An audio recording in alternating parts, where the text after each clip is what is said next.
Hello friends, क्या हाल है।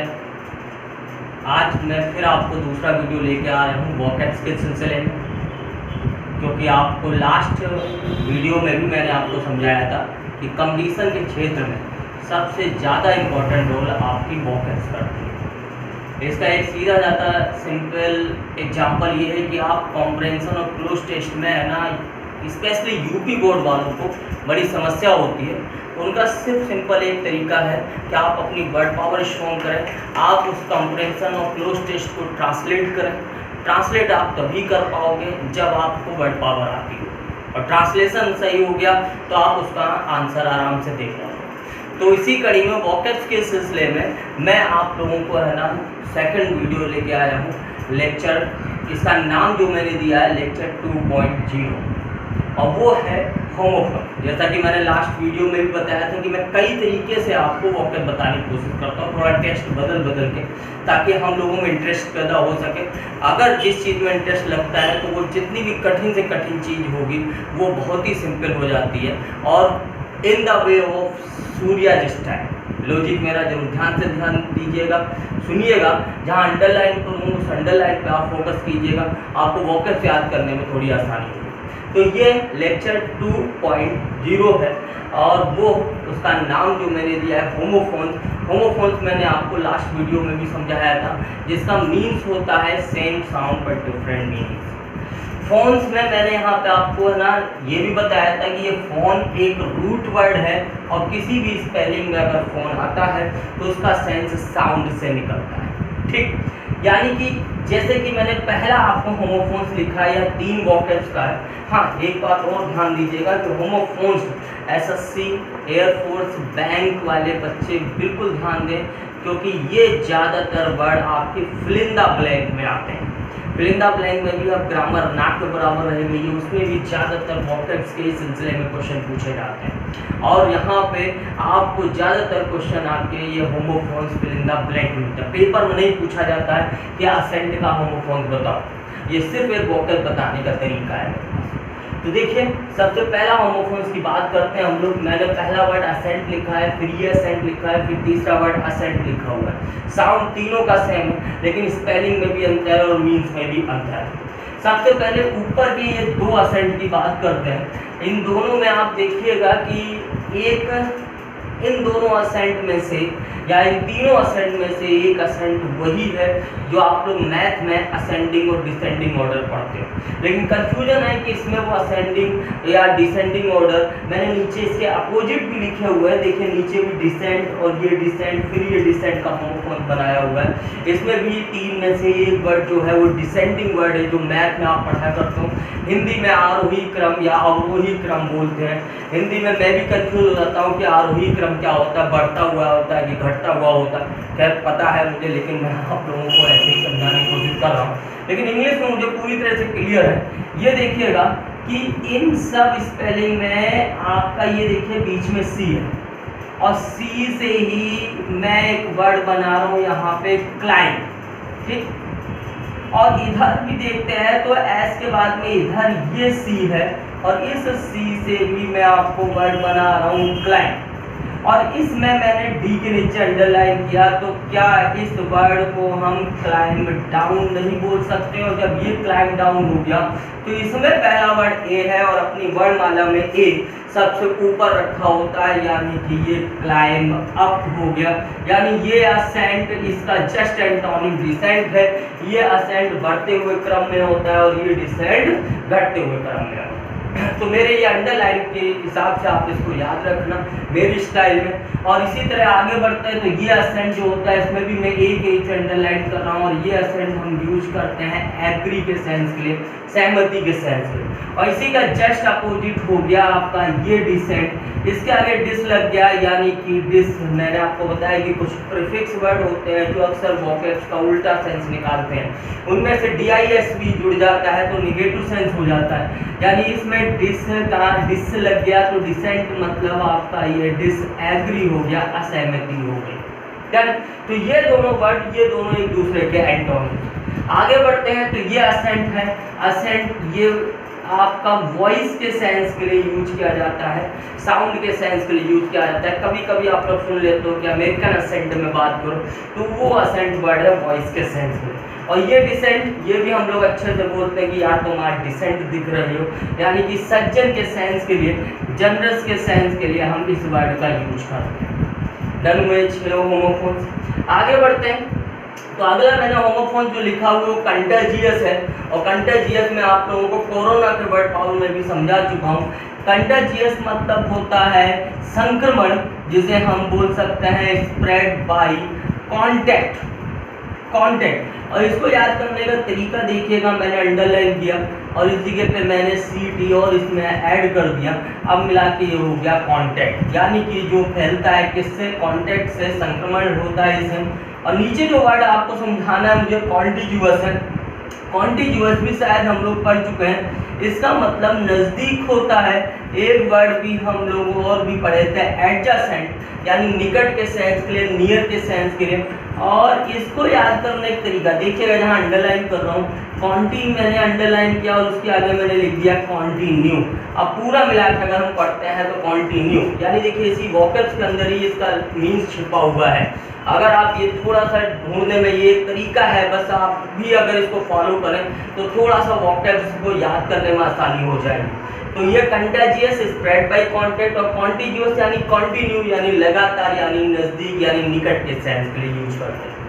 अगर होमोफोन्स की बात करते हैं तो कॉन्शियस है, कंसाइंस है और कॉन्सेंसस है। तो देखिएगा कॉन्शियस वर्ड हम लोग अक्सर बोला करते हैं, ये भले कम बोले, लेकिन एक वर्ड ये अन बोला, अन इसमें मैंने लगा दिया तो अनकॉन्शियस हो जाता है। जो कभी कभी सुनते हो कि यार वो आदमी अनकॉन्शियस हो गया, यानी कि बेहोश हो गया, तो ये वही अनकॉन्शियस है। और कॉन्शियस अगर अन हटा दे, है ना, तो ये आपका सेंस किसके लिए हो जाएगा, अवेयर के सेंस के लिए, जागरूक के सेंस के लिए हम इसका यूज करते हैं। और अगर बात कंसाइंस की करते हैं तो कंसाइंस मतलब होता है sense of right and wrong. ध्यान सुनिएगा, sense of right and wrong, इनकी क्लोज मीनिंग में अंतर बता रहा हूँ क्योंकि इन दोनों में ज़्यादा अंतर नहीं है। कॉन्शियस करते हैं तो जागरूक होता है, यानी किसे हर चीज़ की जानकारी है। और कंसाइंस अगर कहते हैं तो इसे सही गलत की परख होती है, यानी जिसे हम हिंदी में विवेकशील बोल सकते हैं। और एक वर्ड है कॉन्सेंसस। कॉन्सेंसस हम परमिशन के सेंस के लिए, एग्रीमेंट के सेंस के लिए, सहमति के सेंस के लिए हम यूज करते हैं। अब देखो इनको याद करने में अगर कंफ्यूजन हो रही है, एक जैसे लग रहे हैं, तो ये समय मैं कंसाइंस बता रहा हूँ। देखिए साइंस के नीचे अंडरलाइन किया, साइंस मतलब विज्ञान होता है और विज्ञान का नॉलेज है, यानी कि सही और गलत की फर्क है। तो थोड़ा सा इन सब लॉजिक से अलग बैठ रहा है, आप इस तरीके से याद करना। और अगर आप एग्रीमेंट करोगे तो अपने सेंस से एग्रीमेंट करोगे, तो आप यहाँ पे कॉन्सेंसस को सेंस से याद रखना, और कॉन्शियस आपका जागरूक के सेंस के लिए होगा। मेरे लॉजिक पे, मेरे स्टाइल पे ध्यान जरूर दीजिएगा। अगला वर्ड है एबेस। एबेस हम लोग पढ़ चुके हैं। एबेस मतलब इंसल्ट होती है, बेइज्जती होती है, और इसी का होमोफोन से एबेस, ये मुझे बताना है आप लोगों को। वैसे एबेस का मतलब डीमीन होता है, डीमीन मतलब कमी होती है। इसको हम है ना घृणित भी बोलते हैं, तुच्छ भी बोलते हैं। डीमीन मतलब घृणित होता है। आप देखो एबेस याद रखिएगा, कमी के सेंस के लिए, तुच्छ के सेंस के लिए, और डीमीन इसी का ही सिनोनिम्स है, ये भी ध्यान रखिएगा। और एबेस ऊपर वाला जो ABASH है वो हम यूज कर चुके हैं, पढ़ चुके हैं पहले वाले लेक्चर में। अच्छा आगे बढ़ते हैं तो एबेट और ये एबेट भी मैं आपको पढ़ा चुका हूँ। अच्छा अगर भूल गए तो फिर से मेरे लॉजिक पे ध्यान दो कि मैंने कहा था कि ऐश्वर्या का और सलमान खान का अफेयर था, लेकिन इन दोनों ने शादी न करके ऐश्वर्या ने शादी अभिषेक बच्चन से की और सलमान खान की इंसल्ट हो गई। तो ये बेस, इसमें SH है और इसमें SH नहीं है, इसके बाद SE है, ये डीमेन के सेंस के लिए। अब एक मैंने बताया था ये भी कमी के सेंस के लिए यूज होता है। इसका लॉजिक दिया था मैंने कि पहले मैं 10 रोटी खाता था, अब 8 खाता हूँ। अब 8 यानी खाने का सेकंड फॉर्म भी है इसमें, ईट, एट, इटन। पहले 10 खाता था, अब 8 खाता हूँ, यानी क्या हो गई, कमी हो गई। तो ये एबेट कमी के सेंस के लिए, और ये एबेट जिसमें ई जुड़ गया है, ये भड़काने के सेंस के लिए यूज करते हैं, उकसाने के सेंस के लिए यूज करते हैं। डन। आगे बढ़ते हैं एबाइस्मल। एबाइस्मल मतलब कि बहुत बुरा के सेंस के लिए, एक्सट्रीमली बैड के सेंस के लिए यूज करते हैं। और एक एबाइस है जिसमें ABYSS है, ये हम है ना चास्म, चास्म मतलब है ना दरार होती है, डीपली क्रैक होता है, अंडरग्राउंड जो क्रैक हो जाता है, दरार पड़ जाती है, उसके सेंस के लिए हम एबाइस वर्ड यूज करते हैं। डन। तो एबाइस्मल, एक्सट्रीमली बैड और एबाइस, चास्म। ठीक है। अब इसमें मेरे पास कुछ ज़्यादा लॉजिक कहानी नहीं है, या आप लोग अपने है ना अंडरस्टैंडिंग से याद करोगे।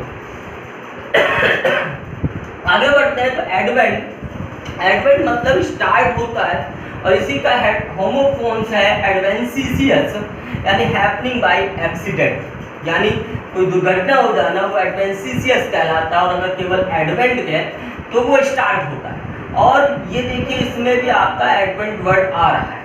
और आगे बढ़ते हैं तो और सोचते हैं, तो एडवेंट से एडवेंचर बना हुआ है, और एडवेंचर मतलब साहसिक कार्य, और साहसिक कार्य की हम क्या करते हैं, स्टार्ट करते हैं। ठीक। तो इसे आप एडवेंचर से याद रखना, स्टार्ट करना, और एडवेंसिशियस कर दिया तो कोई दुर्घटना हो जाना, वो इसका सेंस निकालता है। आगे बढ़ते हैं। एल्यूट, एल्यूट इंडिकेट करना होता है, यानी इशारा करना होता है, रेफरेंस देना होता है। और अगर एल्योर की बात करें तो यह अट्रैक्शन के सेंस के लिए यूज करते हैं। ठीक। प्रलोभन के सेंस के लिए हम यूज करते हैं। तो दोनों में आप अंतर जरूर ध्यान रखिएगा, एल्यूट इंडिकेट करना और एल्योर अट्रैक्शन के सेंस के लिए यूज करते हैं। आगे बढ़ते हैं। तो एक एनल्स है और एक होमोफोन्स इसका एनल है। एनल्स हिस्टोरिकल रिकॉर्ड्स, यानी कि वार्षिक वृत्तांत भी बोला जाता है इसको। ठीक। यानी जो भी है ना सरकार घटनाएं हुई हैं एक साल के अंदर, उनका क्रमबद्ध तरीके से उनका अध्ययन करना, वो एनल्स कहलाता है, हिस्टोरिकल रिकॉर्ड। और ये एनल आप नल से याद रखना, नल भी आपकी वोकैब्स है, यानी कि अवॉइड के सेंस के लिए, रद्द करने के सेंस के लिए हम इस एनल वर्ड का यूज करते हैं। तो एनल्स, हिस्टोरिकल रिकॉर्ड, ये एनल एनुअल के नीचे अंडरलाइन किया। नलिफाई भी इसी का सिनोनिम्स होता है। नल एंड वॉइड आप लोगों ने कहना इडियम सुना होगा, वो मतलब यानी कानून को रद्द करना, वो ये एनल कहलाता है। ठीक है। और इस एनल्स को हम याद कैसे कर सकते हैं? क्या आप इसको आप एनुअल से नहीं याद कर सकते हो? एनुअल मतलब सालाना, और एनल्स का मतलब भी है ना एनुअली हिस्टोरिकल रिकॉर्ड्स के सेंस के लिए यूज करते हैं। आगे होमोफोन्स की तरफ बढ़ते हैं। तो ये देखिए अपोजिट है। ठीक है। अब इसमें से एक अपोजिट आप अच्छे से जानते हो, जिसका मतलब उल्टा होता है। अब एक साथ दोनों आ जाए तो कंफ्यूजन हो जाती है। तो खैर इसमें कोई ज़्यादा है ना कंफ्यूजन नहीं है, सिंपल वोकैब से। ये देखिए अपोजिट जो उल्टा वाला है, विपरीत वाला है, यानी कंट्रेरी के सेंस के लिए जो यूज करते हैं वो ओ वाला है। और ऊपर वाला अपोजिट जो होता है वो ध्यान देना, इसको याद करने का तरीका है कि अंतर ये ए और ओ का है, ए के नीचे अंडरलाइन किया। और ए से हिंदी में हम क्या लिखते हैं? आ। और आ से क्या इसको अनुकूल याद नहीं कर पाओगे? देखो याद करने का तरीका, इसको मैं हिंदी में लिख रहा हूँ, अपोजिट अनुकूल हो गया। और ये अपोजिट जिसमें ओ होता है, ये आपका प्रतिकूल के सेंस के लिए यूज करते हैं। ठीक। आगे बढ़ते हैं। तो एक और बढ़िया वोकैब्स है इसमें, आर्केड। आर्केड मतलब गैलरी होती है।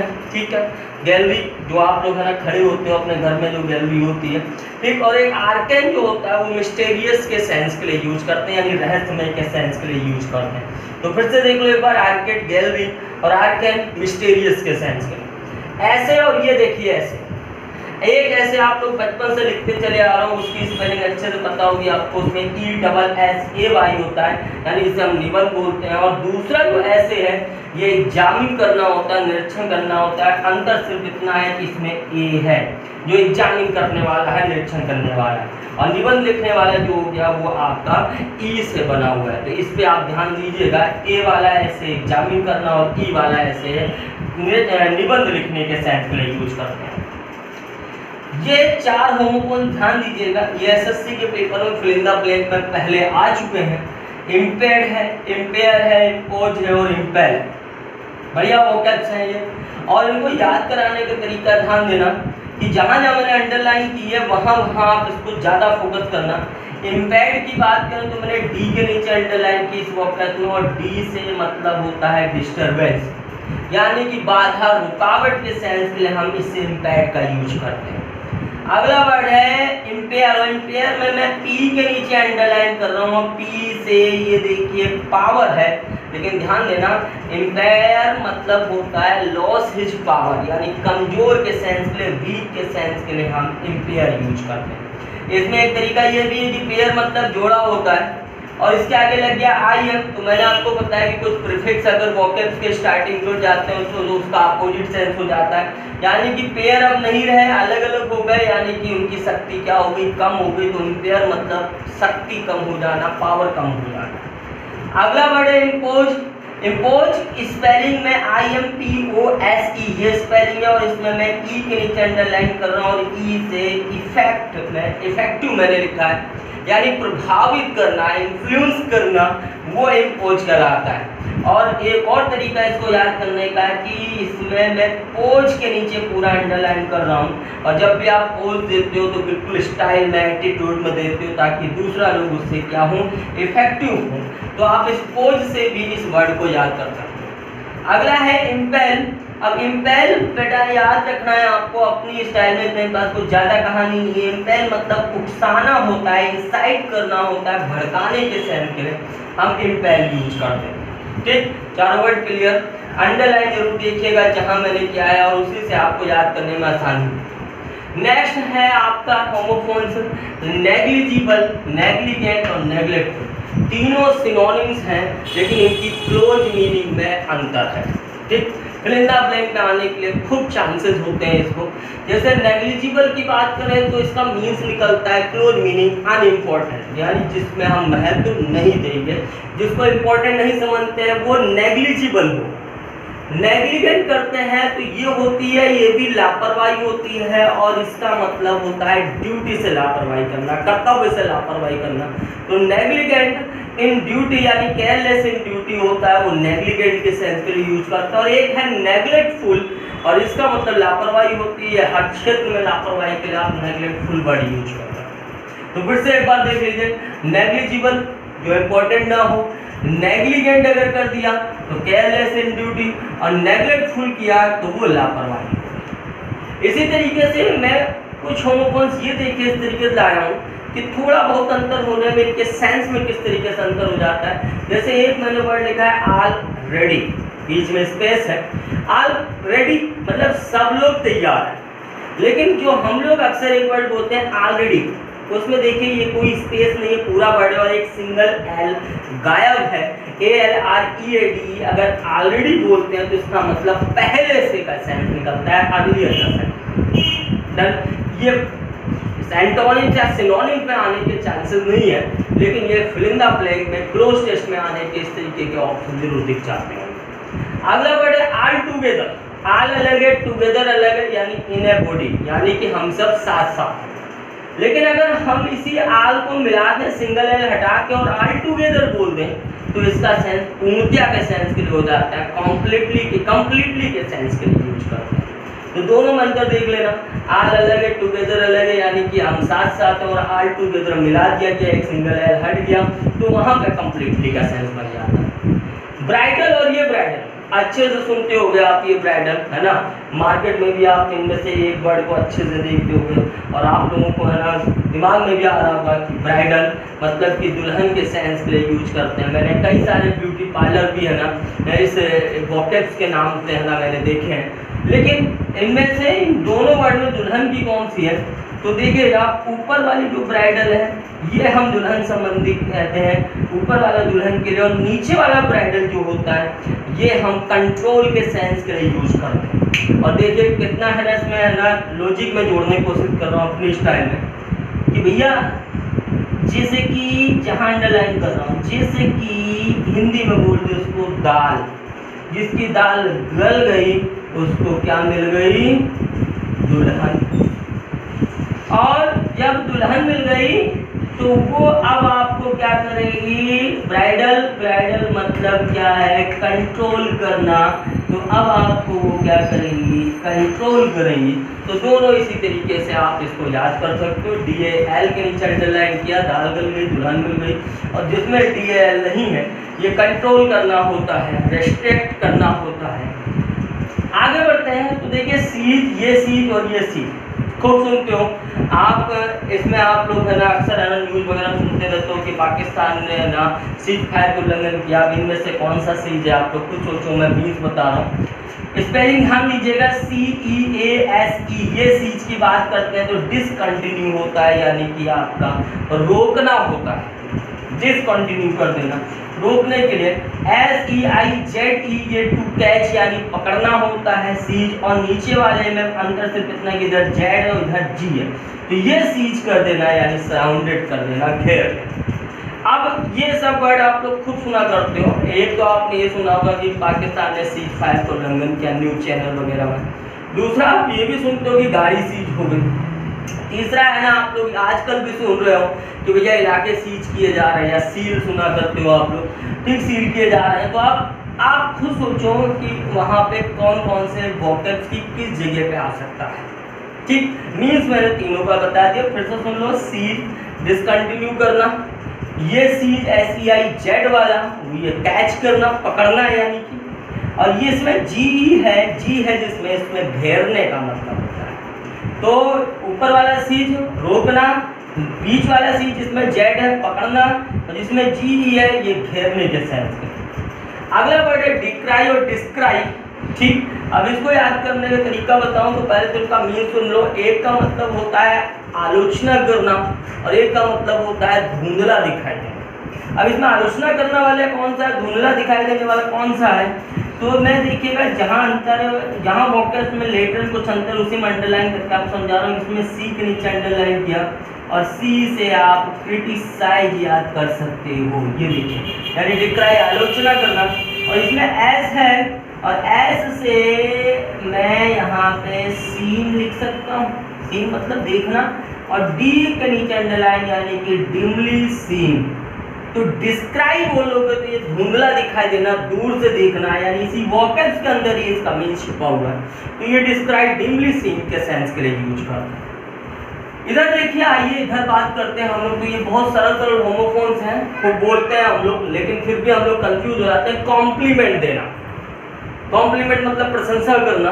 अब इन दोनों स्पेलिंग में से कौन सा कॉम्प्लीमेंट प्रशंसा वाला है, तो देखिएगा, एक इसमें आपका प्रशंसा के सेंस के लिए है, और एक इसमें आपका पूर्णता के सेंस के लिए, कंप्लीट के सेंस के लिए है। तो ये देखिए, यहाँ पे मैंने अंडरलाइन की, LE तक ले गया, E और I बस इतना ही अंतर है स्पेलिंग, इसी को मैंने अपना लॉजिक बनाया। तो E के बाद में मैंने इसमें और स्पेलिंग जोड़ दी, ये आपका मीन्स निकालता है कंप्लीट के सेंस के लिए, पूरा मिला के अगर पढ़ो। और फिर बचा जो कॉम्प्लीमेंट है, ये आपका किसके सेंस के लिए होगा, रिगार्ड यानी प्रशंसा के लिए, सम्मान के सेंस के लिए, ठीक। तो मेरे लॉजिक पे ध्यान देना, मेरी स्टाइल पे ध्यान देना। आगे देखो, कैनन और ये कैनन, अंतर सिर्फ इतना है कि एक में डबल एन है, एक में बीच में सिंगल एन है। और इनमें से एक कैनन वो है जो आपका एक ब्रांड है कैमरे का, यानी कि इसमें एक का मीन्स तो बिग गन यानी तोप के सेंस के लिए है, और एक जो होता है वो स्पष्ट के सेंस के लिए, प्रिंसिपल सैद्धांतिक के सेंस के लिए। उस कैमरे की कंपनी ने उसका अपना नाम कैनन ब्रांड इसलिए रखा क्योंकि उससे फोटो जो खींचोगे तो वो क्या होगी, स्पष्ट होगी। तो इन दोनों में से एक है। अब उनमें से कौन सा है कैमरे वाला, कौन सा है तोप के लिए, तो लेकिन इसमें सिंगल है, ये कैनन जो होता है ये स्पष्ट के सेंस के लिए यूज करते हैं हम लोग, ठीक। और ये जो कैनन जिसमें डबल एन, अब याद करने का तरीका, डबल एन यानी दुनाल, दुनाल यानी कि तोप, बिग गन के सेंस के लिए हम ये कैनन यूज करते हैं। यानी डबल एन वाला आपका तोप के सेंस के लिए, सिंगल एन वाला स्पष्ट सैद्धांतिक के सेंस के लिए। अगला बात करें तो अगले होमोफोन्स में तो एक ये सेंसर है और एक ये सेंसर है। इनमें से एक सेंसर वही है जो सेंसर बोर्ड कहते हैं, यानी जो है ना फिल्मों को एग्जामिन करता है तब वो अप्रूवल देता है। और एक सेंसर का मतलब इसमें ब्लेम करना होता है, दोषारोपण करना होता है। तो आप समझ गए होगे, अगर अक्सर देखा करते हो सेंसर बोर्ड की स्पेलिंग देखा करते हो तो ये आपका बोर्ड हो गया, सेंसर बोर्ड हो गया, यानी एग्जामिन करना फिल्मों के। ऊपर वाला सेंसर जो हो गया ये ब्लेम के सेंस के लिए हो गया, दोषारोपण के सेंस के लिए हो गया, ठीक। इसी तरह आगे बढ़ते हैं तो ये देखिए कोहेरेंट और इनहेरेंट, ये दो होमोफोन्स हैं, कोहेरेंट और इनहेरेंट। तो ध्यान देना है इसमें कि कोहेरेंट जो होता है, ये को से याद रखना कनेक्टेड के सेंस के लिए यूज करते हैं, और इनहेरेंट को हम शुद्ध हिंदी में बोल सकते हैं जन्मजात। ठीक, अब जन्मजात सीओ से कनेक्टेड हो गया, और आईएन मतलब अंदर है, अंदर मतलब कि जन्म से ही है, तो उससे संबंध उसके सेंस के लिए आप इनहेरेंट वर्ड यूज कर सकते हो, जन्मजात यूज कर सकते हो। और कोहेरेंट जो हो गया वो कनेक्टेड के सेंस के लिए, संबंधित के सेंस के लिए हम कोहेरेंट वर्ड यूज करते हैं। अब ये देखिए अगर लास्ट होमोफोन से एक ये डिसीज, आप डिसीज भी खुद सुना करते हो, यानी कि है ना बीमारी, रोग के सेंस के लिए। अब इन दोनों में से कौन सी है, तो देखो इनमें अंतर जो देख रहा हूं मैं कि इधर आई है इधर ई है, तो बस इसी को मैंने अंडरलाइन किया, और आई से क्या इलनेस याद नहीं कर पाओगे, और ये जो डी के नीचे अंडरलाइन किया, तो ये नीचे वाला जो डिसीज है आपका ऊपर वाले डिसीज का लास्ट मोमेंट है, यानी कि इस डी से आप याद रखना डेथ, यानी मृत्यु, यानी जिसमें आई है वो बीमारी के सेंस के लिए, जिसमें आई नहीं है डी के नीचे अंडरलाइन किया, और डी से क्या याद रखोगे, डेथ याद रखोगे। ठीक, ये कुछ होमोफोन्स हैं जो आपके फिल इन द ब्लैंक के लिए बहुत इंपॉर्टेंट है। इसके अलावा एंटोनिम सिनोनिम में भी पूछा जा सकता है। मैं और भी आगे आपको इसी तरीके से वीडियो देता रहूँगा, और आप लोग इसको घर में बैठ के बिल्कुल अध्ययन करें, और आगे भी मैं आपको कुछ मॉडल पेपर भी करवाऊँगा, तो धीरे धीरे ये काम होता रहेगा। सब लोग सुरक्षित रहें, हेल्दी रहें और घर में रहें। Good bye.